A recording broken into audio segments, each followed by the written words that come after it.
Have you noticed lately that people react to you differently? It's like they can sense you before you even say a word. Chosen ones have said people blurt things to them, then regret it. Others said strangers stare like they know them, or suddenly start telling them their whole life story. That's not in your head. That's your energy changing. When your spirit starts evolving, your frequency shifts. People who once felt comfortable around you start to feel exposed. Chosen ones have said animals, children, even strangers are drawn to their light. And many have learned that before elevation always comes separation. Now, when I say separation, I don't just mean people leaving your life. I mean the quiet distance that forms between you and what no longer feels real. Old habits, old friendships, old versions of you. It brings confusion because nothing feels the same. You start asking, why do I feel disconnected from everyone? Or why can't I tolerate certain things anymore? Then comes the fatigue. Not just physical, but soul tired. You're releasing energies that have been weighing on you for years, so your body and mind are trying to catch up. And the isolation, that's not punishment. It's your spirit unplugging from the noise so you can finally hear yourself again. You're not losing people. You're losing patterns. You're not confused. You're recalibrating. You're not becoming a chosen one. You already were. What's happening now is your purpose waking up faster than your comfort zone can keep up. So, when people stare, pull back, or test your peace, don't take it as rejection. Take it as confirmation. Because within the next 48 hours after watching this, you may feel something shift. It might come through a dream, a sudden moment of clarity, or that quiet peace that tells you, I'm finally aligned. Some people say, we're all chosen, we all have purpose.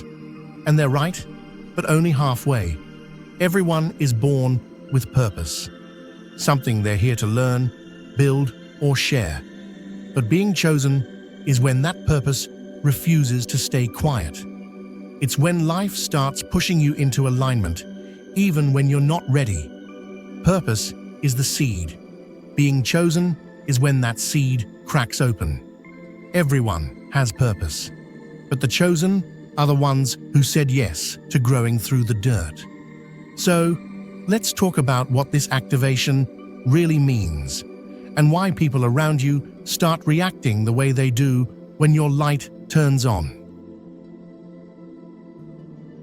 When your light turns on, it doesn't just illuminate the good, it exposes the shadows around you. That's why people's behavior changes when your energy shifts. It's not always hate. Sometimes it's discomfort. You start to hold up a mirror they didn't ask to see. Chosen ones have said, people try to mirror my authenticity.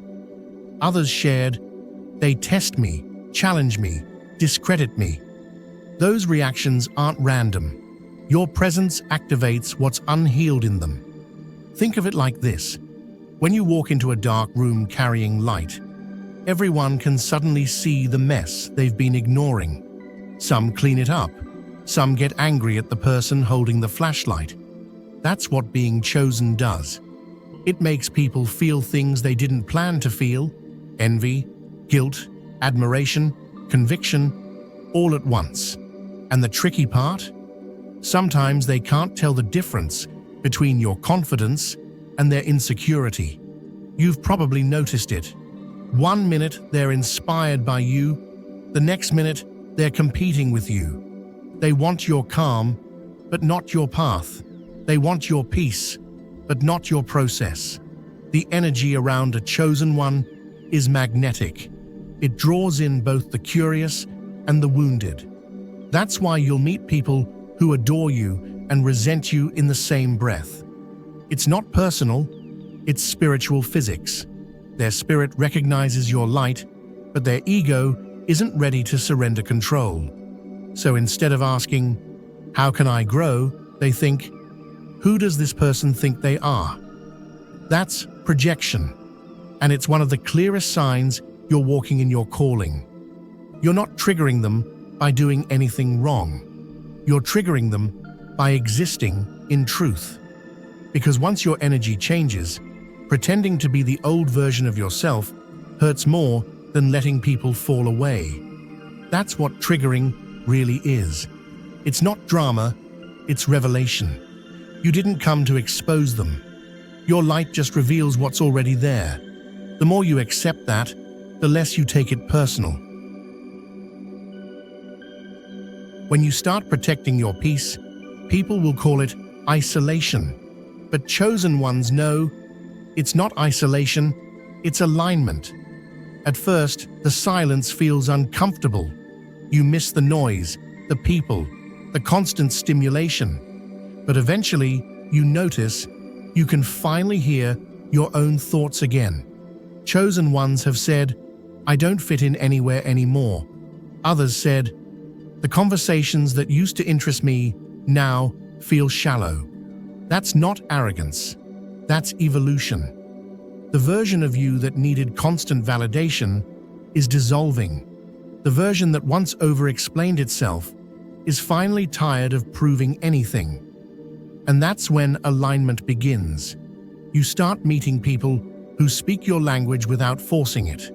Opportunities that once missed you now find you, because your energy is no longer diluted. Isolation teaches clarity. It strips away the performance. It shows you who's meant to be there once the noise dies down. For the chosen ones, solitude is a sacred classroom. It's where intuition grows louder, creativity gets sharper, and purpose reveals itself. Some of you have been in this phase for years, wondering if something's wrong. It's not. You're in spiritual quarantine, not punishment, protection. Because when your next season arrives, you'll need that strength. That's what alignment is. When peace stops being something you chase and becomes the atmosphere you live in. If you're alone right now, don't rush it. Your isolation is the soil. Your alignment is the bloom. After a long season of being alone, you'll start to notice something is different. That's the shift. The silence that once felt heavy now feels holy. New faces start showing up. People who don't drain you or need you to shrink. Chosen ones have said, "I met someone who just gets it. I didn't have to explain a thing." That's alignment speaking. When your energy stabilizes, it sends out a signal, not through words, but through frequency. You'll find yourself inside an algorithm of awakening, angel numbers, synchronicities, chance meetings that feel perfectly timed. It's not random. It's your new frequency finding its reflection. That signal draws in people who match where you're going, not where you've been. These new connections often feel like déjà vu. Souls your higher self called in long before you understood why others had to leave. You'll notice they don't compete with you. They complement you. You leave their presence lighter, not heavier. It's not luck. It's resonance. The same energy that once triggered others now attracts the right ones. You've cleared the static. You're broadcasting your true frequency. You might even start seeing 111, 222, 333. Signs that the path is sinking. So when these new people appear, don't overthink it. You prayed for peace. This is how it arrives. Just remember, not everyone who claps for your growth is meant to stand on your stage. But once you've felt harmony, you'll never settle for chaos again. Every person who enters your life after awakening carries a lesson. But not every one of them is meant to stay. Some are confirmations. Others are distractions dressed like destiny, a counterfeit soulmate, a false twin flame. Chosen ones often say, "At first they seemed peaceful, but something felt off." That off feeling is your intuition, not paranoia. A divine connection feeds your peace. An energetic distraction feeds your doubt. Divine connections inspire growth without demanding you shrink. Distractions flatter you when you're useful, then vanish when you set boundaries. A divine connection respects your silence. A distraction panics when it can't access your energy. It's not about judging, it's about listening. Your body will tell the truth before your emotions catch up. If you leave a conversation feeling calm and seen, that's alignment. If you leave feeling confused or drained, that's data. The universe doesn't tempt you with what you've already healed. It tests you with what you said you're done with. Energy distractions aren't evil. They're echoes. They ask, are you still that version of yourself? Recognize the echo. Don't fight it. Let it pass. Discernment isn't fear. It's stewardship. Protecting what you prayed for once it finally arrives. Because when you walk in purpose, peace becomes expensive. And not everyone can afford your presence anymore. If this message spoke to you, pause before you scroll. Protecting your frequency starts right here.